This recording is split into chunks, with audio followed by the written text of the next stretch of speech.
চানাচুর এবং চিপস তৈরি করার জন্য রাখা আছে এসব কাঁচামাল।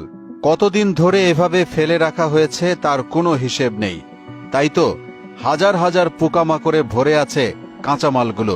এক নজর দেখলে মনে হচ্ছে যেন পোকামাকড়ের বসতি। পোকামাকড় সহই এসব কাঁচামাল মেশিনে দিয়ে গুঁড়ো করে বানানো হবে চানাচুর এবং চিপস। সরেজমিনে গিয়ে দেখা যায় মেশিনের পরিবর্তে এভাবে পা দিয়ে চেপে পোড়া তেলে ছাড়া হচ্ছে চানাচুরের জন্য মাখানো কাঁচামাল।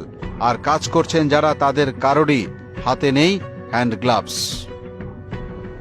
হাতে কোনো কাভার নাই, গ্লাভস নাই, এই অস্বাস্থ্যকর ভাবে এইভাবে প্যাকেট করতেছেন।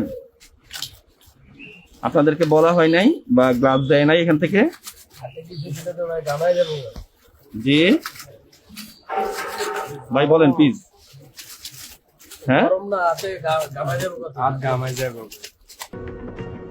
নোংরা তেলের দিকে তাকাতেই যেন ভিতর থেকে সব উল্টে আসার মতো।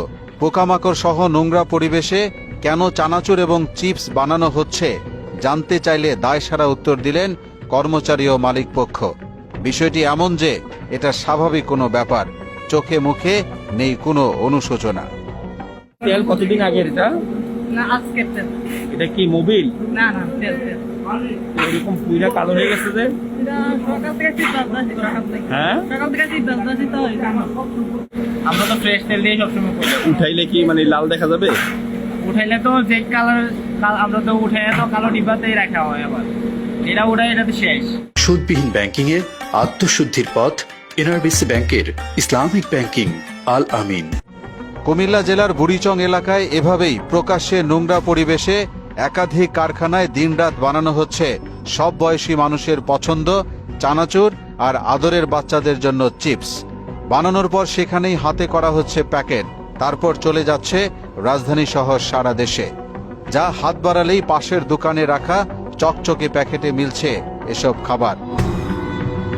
তাই হাটে ঘাটে মাঠে পাওয়া এসব চানাচুর খাওয়ার আগে একটু ভাবতে হবে সবার। আর এদের বিরুদ্ধে প্রয়োজনীয় ব্যবস্থা নেবে কর্তৃপক্ষ। আর যারা এগুলো বানাচ্ছে তারাও হবে সচেতন, হবে সমাজের প্রতি যত্নবান, এমনটাই প্রত্যাশা সবার। মোহাম্মদ আলিউল্লাহ, মোহনা ডিজিটাল।